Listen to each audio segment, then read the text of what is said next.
I think recording in progress. There you go. We're ready whenever you are. Okay. All right. Let me just get my agenda up real quick. So we'll go ahead and call this strategic planning committee meeting to order. Do we want to go ahead and do a roll call here? Correct. Present. Present.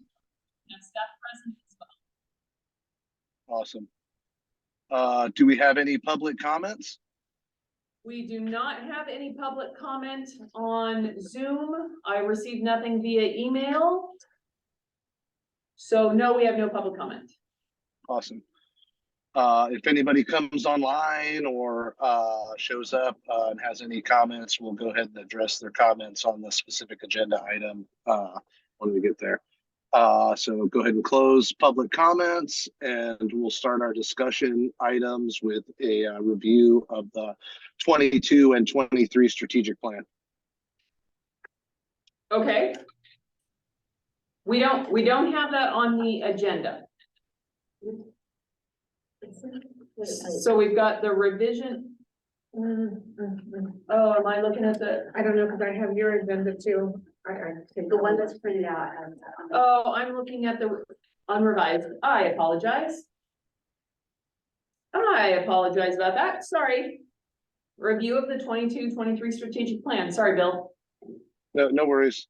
I thought maybe I was lost there for a second, but if you have anything on that, I'd appreciate a report out on anything we have for the prior strategic plan made by the committee. Well, other than the fact that a majority of that strategic plan had to do with development plans of the wellness center. So we had a lot of architectural things on there, obviously with a different course correction. Those are not really going to be quite as relevant goals. When we start talking about program goals, that is still on target and on task. So that hasn't changed. We're still bringing those same programs. So the DPP program should be, well, that is scheduled to start in end of April. We're still looking at 2 other, I think, programs that will officially come on before the end of the fiscal year. Continuing ongoing programs. So majority of that is still on schedule, I guess is the easiest way to say on that. Okay. Barbara, do you have anything on any of that? Most of the things that Rachel said, I concur with. We're in development and continuing on that path. Yes. And so a lot of things are, they're moving forward, but we haven't gotten to the point where we can actually execute anything because we're waiting for bids, we're waiting for architectural design comments. Well, those, this plan was essentially kind of built upon the concept that we would finalize tailored design and move forward with their plan. Right. Obviously, we're taking a different course correction and we're in development of updated plan, which had more to do with education building and such. That's now coming out of finance. Right. Yeah. Or facilities. Facilities, right. We were careful to also say we're taking before and after pictures, and that before we move forward with making a decision on anything, it will be brought to the board for direction with regard to any further development. Like right now, there's a concentrated effort to revise the bathroom to make it handicap accessible In the house. And it's just a bit more than what we thought we were going to be addressing. So you've got plumbing problems, you're going to have to move walls, etc. Whatever. And so we're going to get some input on that before we move forward, and we'll get back to the board on that as well. Awesome. I really don't have anything else on the prior strategic plan. If we could just kind of skip over B, and then just kind of, since we're already kind of on the subject, maybe kind of get into a strategic plan for 24, if that's all right with everybody. I think so. Go for it.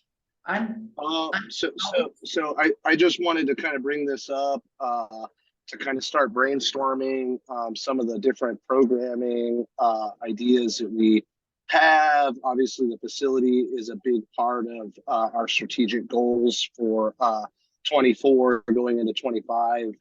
I just wanted to kind of maybe open it up for discussion, have a little bit of brainstorming. Barbara, I don't know if you have any ideas as far as how you see the district looking like as far as programming wise goes in 24. What sort of programming do you kind of see in the facility? Yeah, obviously, like we would hope to have a significant amount of the infrastructure done over there, parking lot, maybe solar parking spots and all that we've discussed. I'd also be interested in, as part of a strategic plan moving forward, to try to identify, I guess, a specific number that we can use for planning out our grant budget.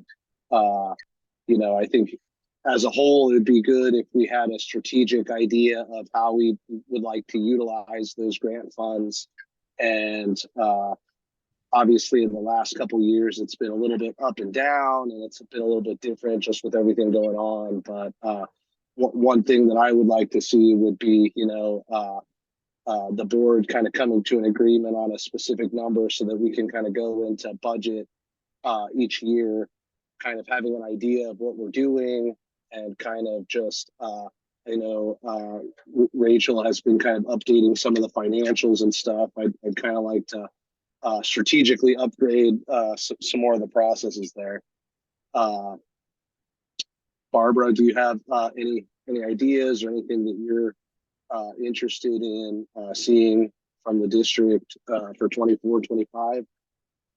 Oh, well, I'm if I'm reading between the lines, please correct me, but am I hearing you correctly to maybe determine that we should be considering more money for the grant recipients, since we have tapped the brakes on moving forward in a big momentous way with the development of the wellness center? I mean, I would be open to that if that's what the board was wanting to do. I mean, I would more just kind of like to have a more predictable number each year. I mean, I don't know if we can kind of look at some of the historical numbers that we've provided in the past and just have a better idea of a percentage of the budget. So, Bill, if you don't mind, I'll towards. Yeah, please. Sorry. So one of the things that, and I'll bring in a conversation we had with Director Stanisek on some outreach conversation. We'll bring that forward. He's going to bring that forward to you. But one of the consistent conversations is what percentage of our overall revenue on an annual basis has been contributed to grants. Is that a little bit more the direction you're referring? That's kind of what I'm getting at. I think that number's kind of fluctuated a little bit over the years, just based off of a number of factors, and and just with the way that the budgets have been the last few years, with us adding new staff and you know, like doing different projects throughout the year. I just think that it would be smart if we had a more predictable number, at least you know, an idea of where we'd like to spend kind of moving forward. And I would be open to whatever number that is, or whatever from the board, whether that's more or less, or, you know, probably not less, but, you know, but just so that we have a better idea of kind of what to expect for the grant cycle.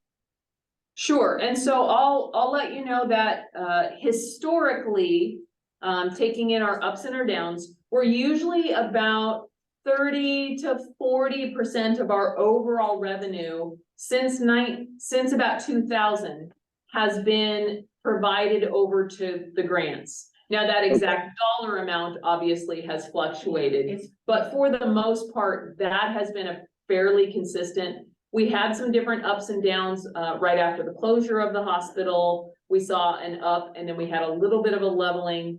And then in COVID year, we did that additional funding for those grants. So if we take our average, we're looking at that, but we can bring that conversation to the board as part of a strategic planning conversation on the go forward, if that's what you're referencing.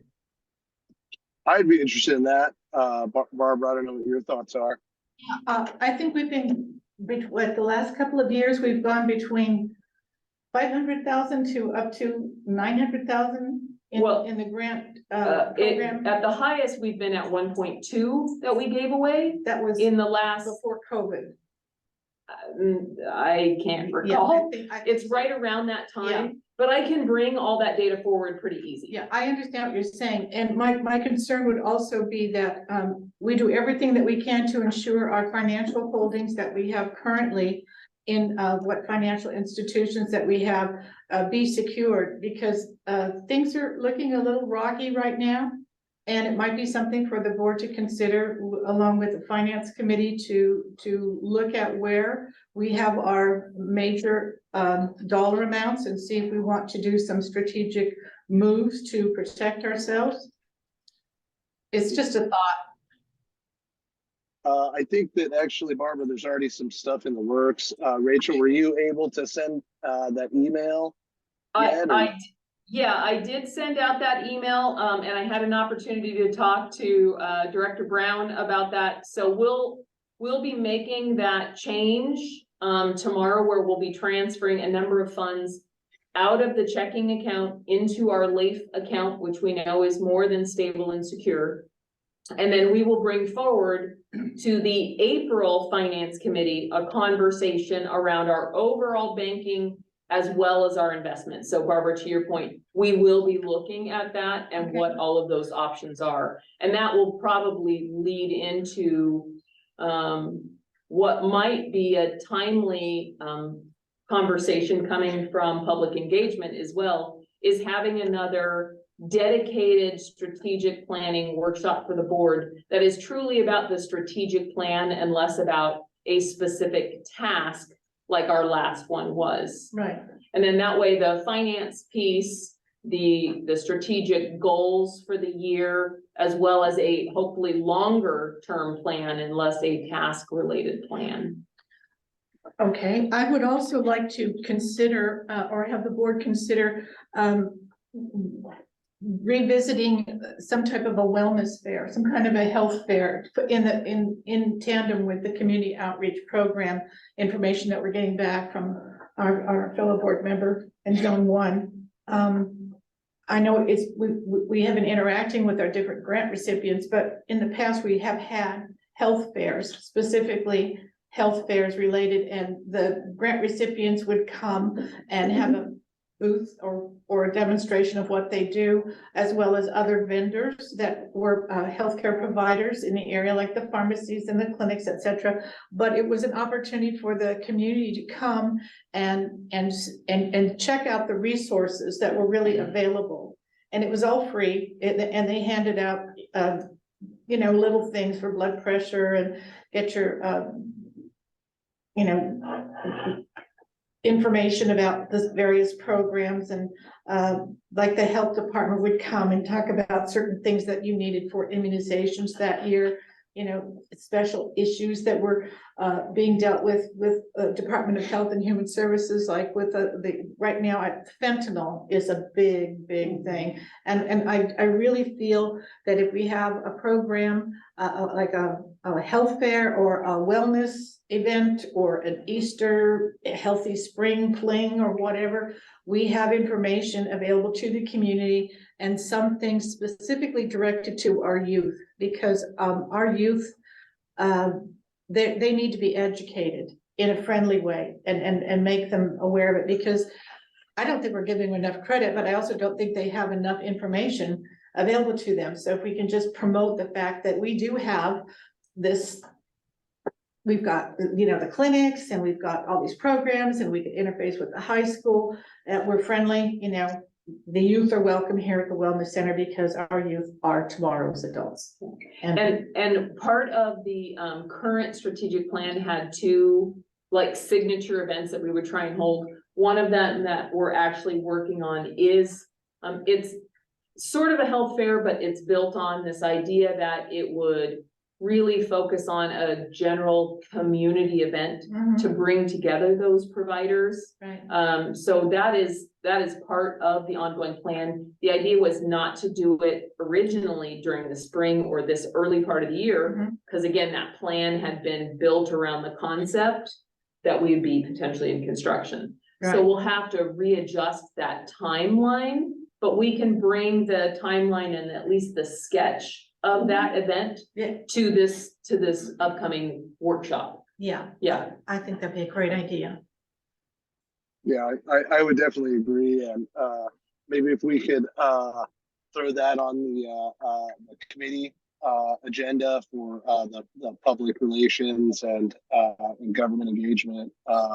And we can kind of chew through that a little bit in our committee structure with that as well. I think that's a solid idea. I know, Barbara, you've definitely been mentioning your desires to get something like that going for a number of years, and I definitely share your sentiments on that. I mean, it'd be nice to have a great event there at the community kind of showcase, or at the wellness center, showcasing some of the collaborations that we have with other groups, and definitely being an educational force for the community. So definitely in favor of that. Absolutely. Okay, so maybe if we could, as far as obviously we're talking about having a strategic, like a special meeting, strategic planning workshop. If we could, maybe Barbara just kind of start brainstorming some different ideas, like I said, as far as the strategic plan for 2024. Hopefully maybe we can put together maybe some sort of document highlighting some of the ideas or some of the pathways that we can take, so that when we get to that strategic planning workshop, it's not just so I guess open format. I think that we might be able to get more done if we have some specific goals, or a range of different goals that we can look at and kind of discuss those in more depth.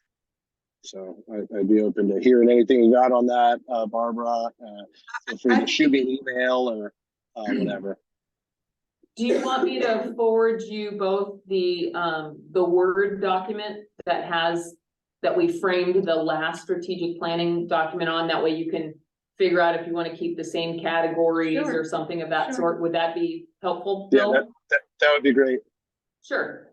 That'd be great. And Barbara, maybe just take a look at that, at your convenience, and then maybe we could have a conversation, at some point, as far as what your thoughts are on that. So. Okay, do we want to reach out to any of the programs that are supporting this mental health?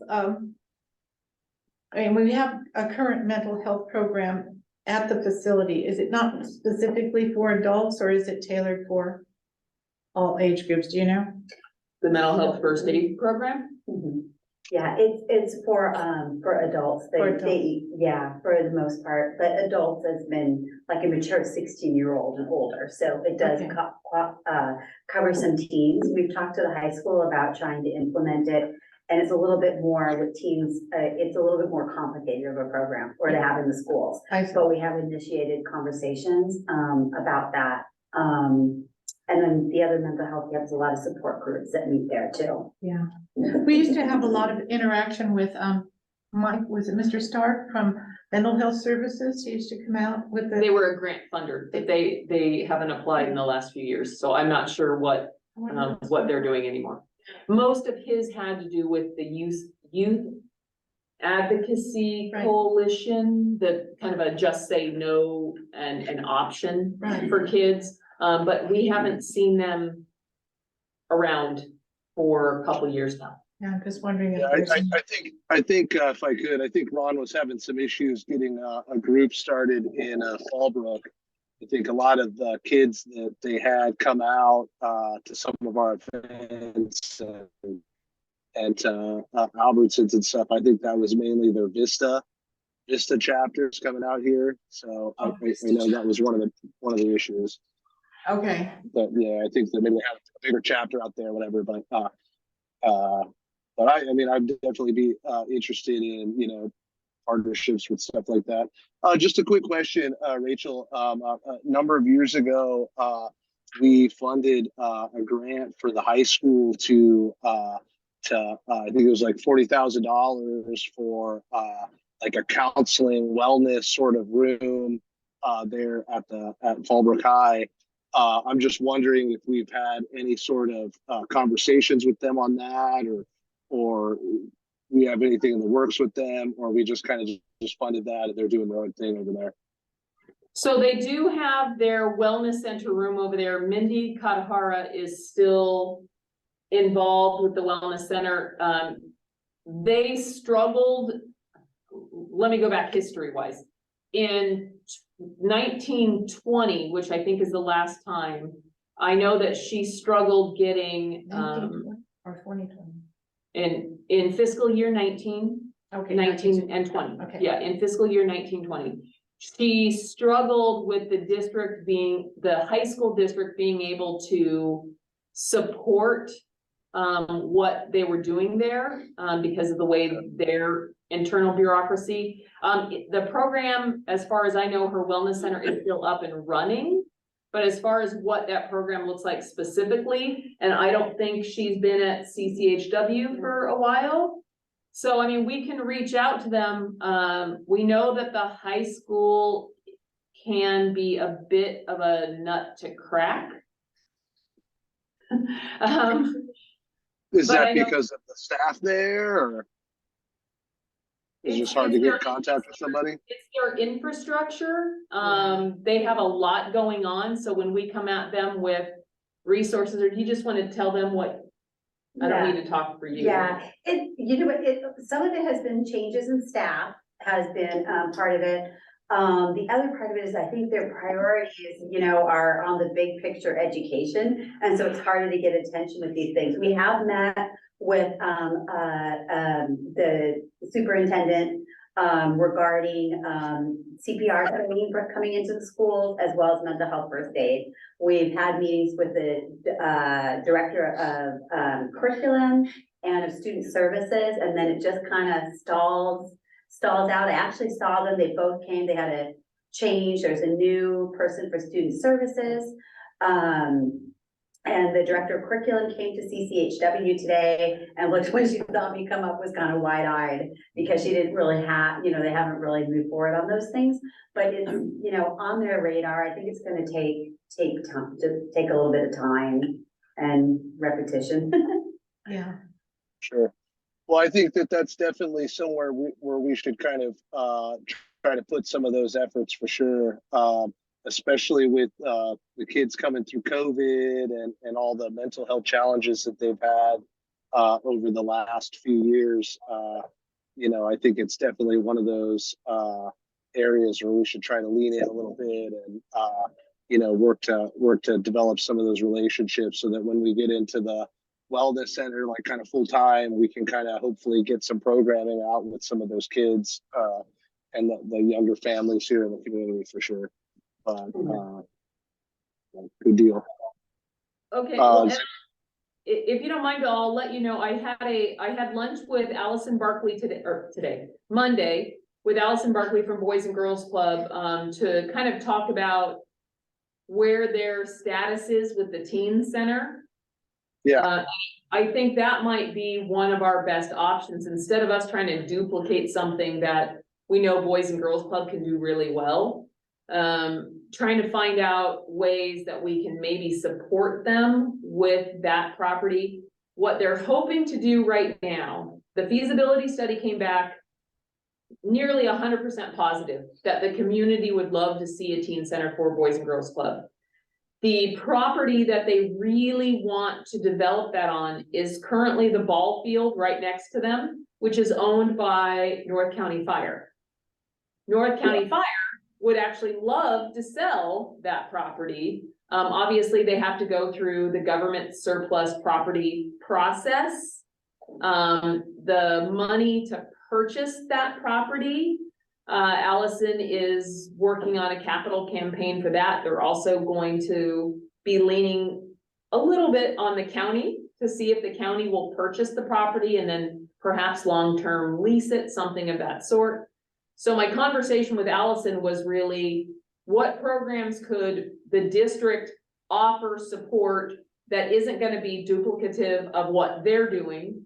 Or would somehow just support what they're doing until the teen center is open? So that's the other side of the family or teen conversation outside of the schools. Understood. Well, yeah, I think we definitely have to look at that. I'm not sure kind of where I'd stand on pulling out some of that park space that we have. We really don't have very much here in Fallbrook. It'd be tough to kind of lose some of that for a building, but yeah, definitely have to look at that. And you know, I'm definitely in favor of supporting the groups and collaborating with projects like that. So yeah, thanks for the update on that. Do we have anything else on that agenda item, or are we good to move on? I don't have anything. No, Okay. Let's kind of get back into the mission statement. The last couple meetings, we've kind of discussed a little bit. We looked at the mission statement and some of the, I'm not sure of the exact terminology, but the different statements that the board has. Barbara wanted to kind of take a look and maybe kind of switch around some wording in that. So I did. Roz? Yeah, I did look into it. Our mission statement says Fallbrook Regional Health District assist residents to lead healthy lives, supporting a greater lifespan and independence. And some of the others that I've looked at from the other districts just seem to have a little more punch to them, more of an impact. And that's what I was looking for. Even if we added the word impact, the Fallbrook Regional Health District impacts and assists residents to lead healthy lives, supporting a greater lifespan and independence. It's something I think we can look at in strategic planning, but some of the others from the different districts, they talk about mission to improve the health and well-being of the community through leadership, advocacy, supports, partnerships, and education. Others will talk about let's see, that's a vision statement, but they talk about philanthropic services. And these are those districts. This one would be, I think this one is desert, but they have an active hospital that they actually have hands-on oversight with. So there's more interaction with philanthropic organizations there and the district residents and the physician providers. But I'm looking for an impact, something to put in the mission statement that just punches it up a bit to show that our programs are for our community residents, Fallbrook, Bonsall, Duluth, and Rainbow, and that we can assist the residents to lead healthy lives. But do we want to indicate in our mission statement in what manner? And if that should say through the grant programs, through you know, a number of wellness programs that are currently at the wellness center for Boys and Girls Club, diabetes, Michelle's Place, that kind of thing. We don't have to ID each one, but just say various health programs, but just to show that there are programs in place. Because this is just, it just sounded, I'm sorry, maybe it's just me, but it just sounded so generic. I want us to look a little more focused and honed in on what we're trying to do. We're not just sitting here doing nothing, or have the question come up, what does the healthcare district do? Well, and to that point, Barbara, the conversation that I think Mike is going to bring to public engagement really is identifying talking pieces to those pillars. Excellent. What happened to the hospital? Yes. Why don't we have an urgent care? What does the health district do? Yes. And I think by really defining those, not just talking points, but making it clear what the history is and how we got here, right? That might be something that I think Bill and he are going to talk about in public engagement. Excellent. So I think having it cross committees and then potentially even show up at the special meeting might make sense, because that may help draft a newer vision. The vision statement is perfect. I love it as it is. It says that Fallbrook Regional Health District will offer and support services and provide support services and programs that measurably improve physical and mental health, special engagement, and increased lifespan and independence. I think that's fabulous. It's almost a better mission statement. I know, it really is. I was like, can we kind of swap this around and rewrite the mission statement in the process of building a brand new wellness center we're going to bring to you, Right. brought to you by Fallbrook Regional Healthcare District. Yeah. But yeah, I think this, we're going in the right direction. It just needs to be punched up a bit, and I'm sure we'll have more once Mike's input is received by the board as well. And we can talk about it. Okay, do you have a revised attempt that you want to go with, or you just want to kind of continue to brainstorm on this one? I'd like to, if you could allow me the time to brainstorm on it a bit, and offer, anybody who has any input who'd like to, bring it on home. It's all gonna be under our, purview anyway, before we make a definite change. It's got to go through the board, so. Understood. I just kind of think, if possible, it might be easier if you are able to give us some sort of iteration of that mission statement, and then we can go to the board with it and see if they'd like to adjust or something. I mean, if you have any sort of edits, maybe we can go with that and then kind of start a larger discussion on it. Just because I don't know that, I mean, personally, I'm pretty much good on the mission statement. I mean, I'm not sure if everybody else has a bunch of different ideas on it. Personally, I kind of think that generally mission statements should be fairly short. You don't want to have a huge paragraph about what the mission is. It should be pretty simple what it is. And I'm just looking for the word impact. That was the one thing some kind of impact, because we are making a difference, whether people recognize it or not. I can tell you from being here on the board, we've grown and come a long way. And I just would like to say, you might say the Fallbrook Regional Health District assists and has a positive impact on the residents to lead healthy lives, supporting a greater lifespan and independence.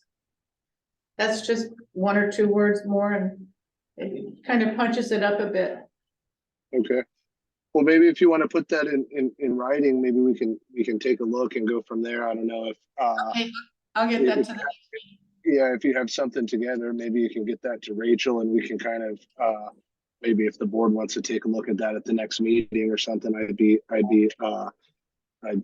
fine with that. Okay, thank you. Awesome. Thank you, Director Moss. So last discussion item we have here is just item D, discussion of Fallbrook Regional Health District's foundation. A number of years ago, pretty much when Rachel started with the district, we had a goal of trying to utilize the district to have the ability to write some different grants from bigger organizations or governmental organizations, with the attempt to bring more money in to the district to potentially offer more programming and more options for the residents of Fallbrook. The last time I got an update on that, I believe that the foundation still was yet to be completed. I just think that that's definitely a big piece of where we're going, and especially with the wellness center opening up and continual need to stretch the budgets with different programming options. To me, that's a big piece. Rachel, I'm not sure if you have any update on that, or you can speak to any of that. We maybe have a discussion about what we're doing moving forward, I guess. Sure. So it's been sitting on a back burner to finalize the application to the IRS for that status. I can push Jeff. He and I were discussing some finer points, and it kind of just stalled as we went more with tailored design and that effort. So I can bring that back to the forefront. Getting that finalized is not incredibly difficult. The real challenge will be once the foundation is established, which is fine, the entity itself exists, it just doesn't have its tax exempt status. We'll be identifying what kinds of things that need to be funded. So once we identify ongoing program that the district puts monies to that we want to seek funding for, that's one option. Second option is really, and the impetus behind the foundation was making sure that we could do collaborative grant making with our current nonprofit partners so that we could seek larger funding pools and support those nonprofits along the way, not to compete, but to support. And the example was, for example, if we wanted to have a regular, and I'm making this up, Okay. let's be clear, I'm making up an example. Let's say we wanted to have a mental health clinic at the wellness center that was functioning 5 days a week. And we wanted to do that in partnership with Palomar Family.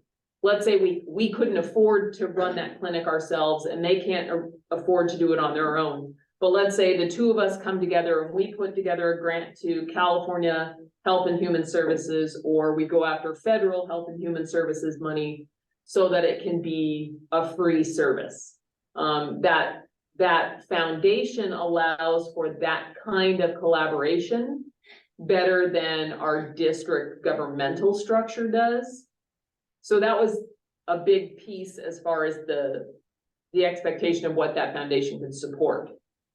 Now that we're actually running programs, I think we're starting to see what options we have out there for ongoing program. We do know that the lifestyle change diabetes program is going to eventually have some significant costs to it if we want to have it running full-time maximum.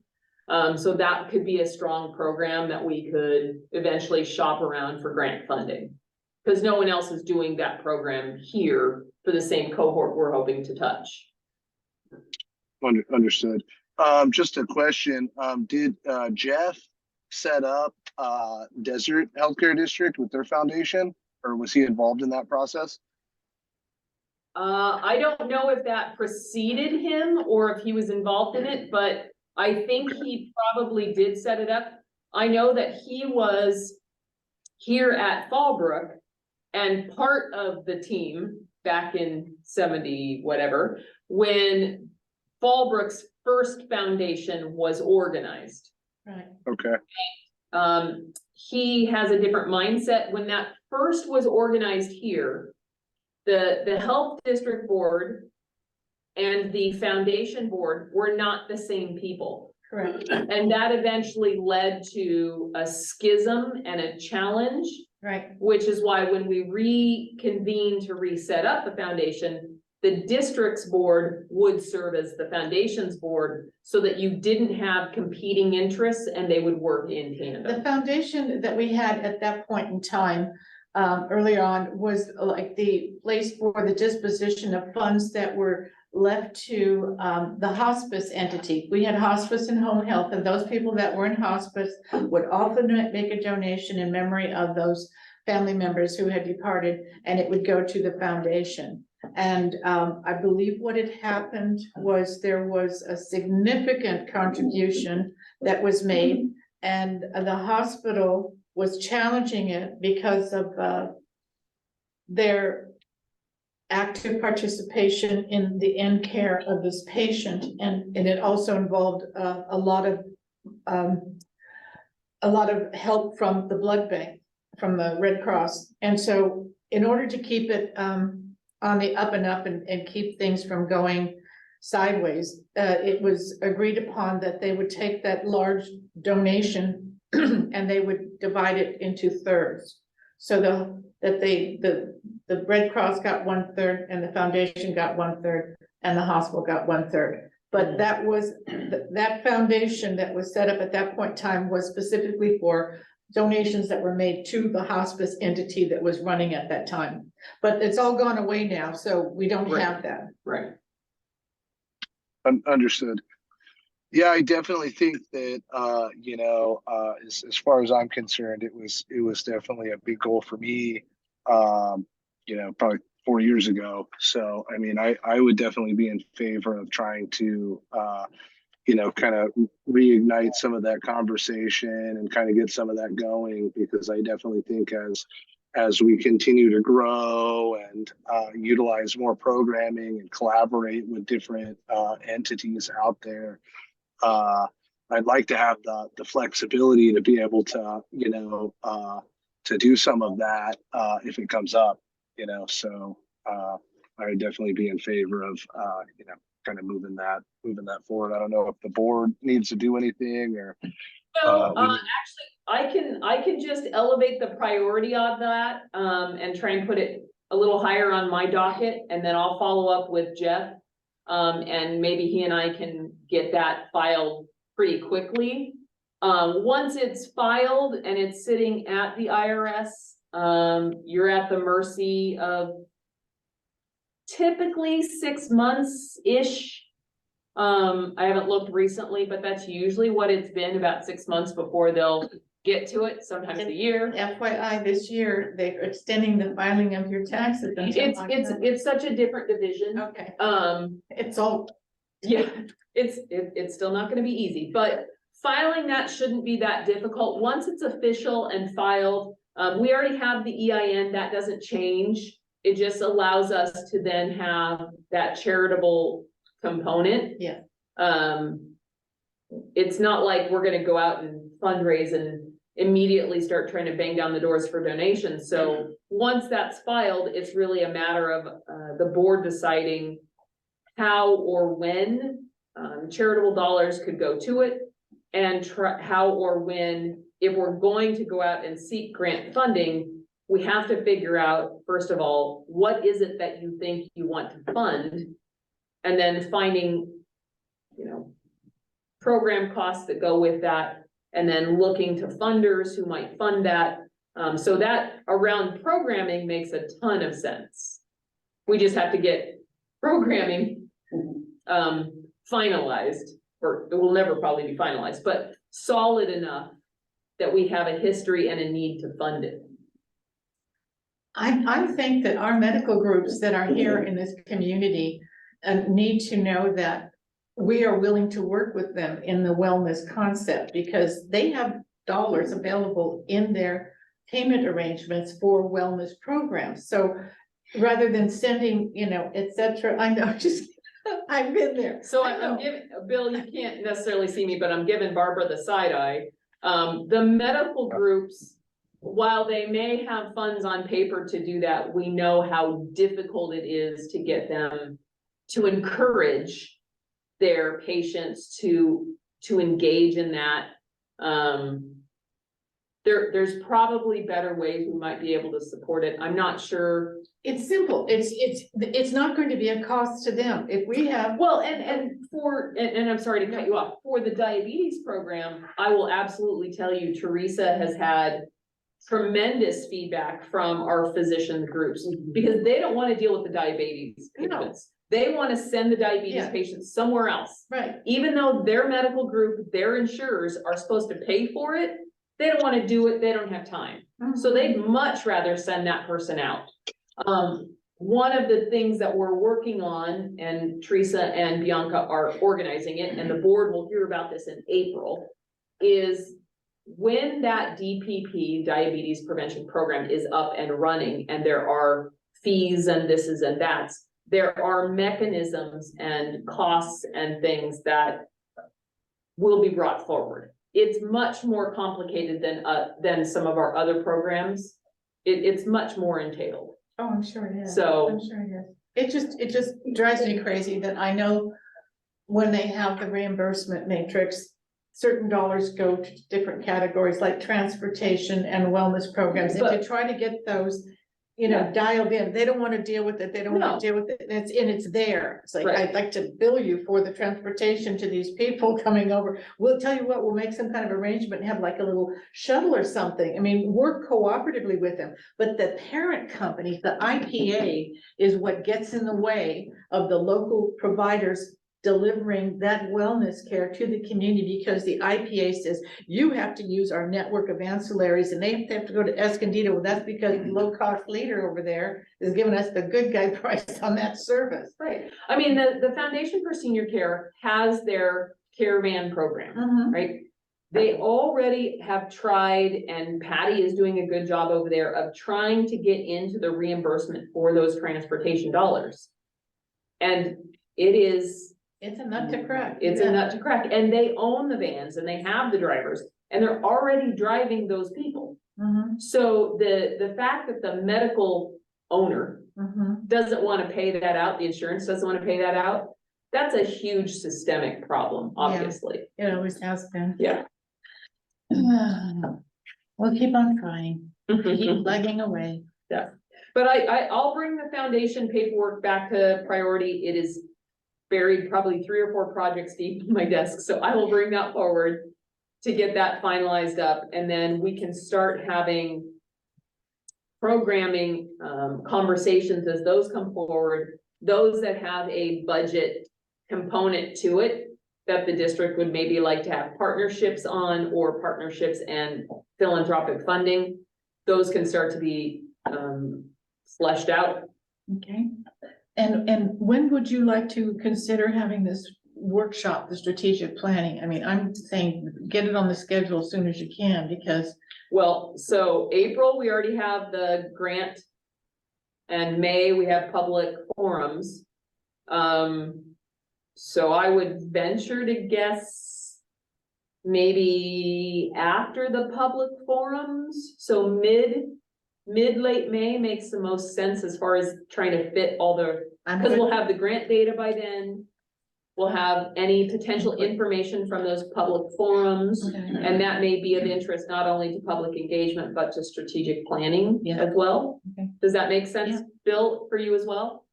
Absolutely. No, that sounds fine, and that can kind of give us as a board a little bit more time to kind of brainstorm and kind of figure out like what the priorities for the individual board members are as far as that strategic plan. So yeah, that sounds good.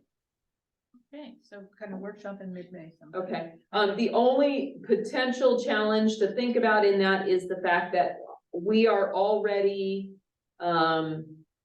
hopefully done with or about to be done with the budget process. So if there are strategic priorities that have a significant change to our financials, we're gonna be behind the 8 ball. That said, the grant one is always the biggest dollar piece. I will be bringing that grant or that budget forward with some of those other priorities that are finalized from this year's strategic plan. And then a few other things that I've heard the district would like to have, especially as it relates to program development out of the wellness center. But that's just a blank statement, if you will. Are there any more funds available for what we did to assist in the COVID? No, actually, I'm still waiting for the county to finalize and get us that grant dollars back, but that's $98,000 when that check shows up. So that will go back in the count. Absolutely. Yeah. Absolutely. Okay. I think that all sounds good as far as the timeline of that goes. I definitely wouldn't want to trail the budget talks with anything major strategic spending wise, but I really don't think or foresee anything in those discussions. So I think we'd probably be good. So. And I would probably agree with you, Bill. I think anything profound that way that would come up out of strategic planning would probably need some pretty deep thought before we just tossed it into a budget.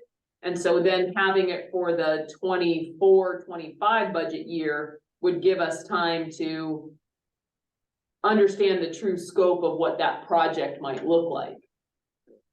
Yeah, no, I think that makes a lot of sense. I've always been a big fan of, put everything we need in the budget, and if we didn't come up with it, we can't come up with it a month into it, or try to move things around. If we get anything, we can definitely put it on to the next year. But I think that we have a pretty good idea of where our strategic goals are.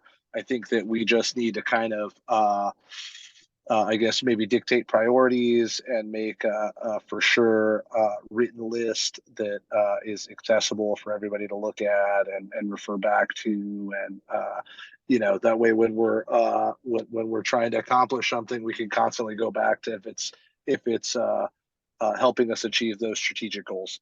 So, and I think Yeah. that's definitely a big piece. Yeah, So- and I know that Teresa and Bianca are already planning out the overall list of various programs that are current, about to launch, and planned for future. The expectation is we would be bringing that forward, so having that ready for that May workshop is Yeah. more than reasonable. Yeah. Awesome. All righty. I guess that's it for discussion items. Do we have any board member comments or any future agenda items? I don't No. have any, none at this Okay. time.